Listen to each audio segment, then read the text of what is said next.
a question I have dealt with all my life since that fateful day when Professor Saitoti, the late, dropped names of MPs as suspected drug dealers.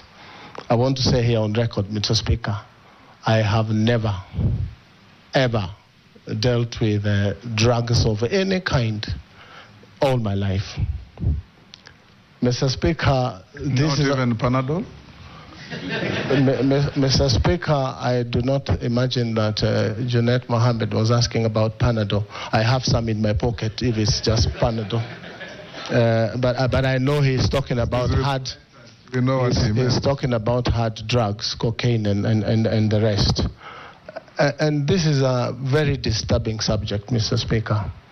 But I invite Kenyans also to have a look at the dossier that Mr. Saitoti brought to the House. It's a dossier such that, Mr. Speaker, if it was given to Inspector Mwala, it would not pass Mr. Mwala's table for a script. If, Mr. Speaker, at that point in time, and records speak here in this House, I fought vigorously the tabling of our names without a leave of the House, because the rules are such that if you are discussing the conduct of an MP, you need to move a substantive motion. But for that particular one, it went through smoothly as planned.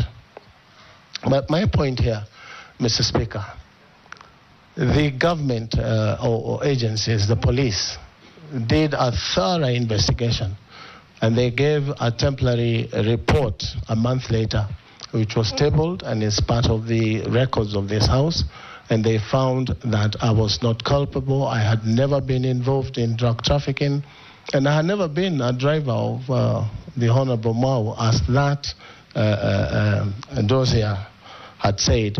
I actually said, Mr. Speaker, on the floor of this House, that there is no need of anyone trying to do extradition proceedings to get me to travel to the U.S. to answer these charges. I offered myself.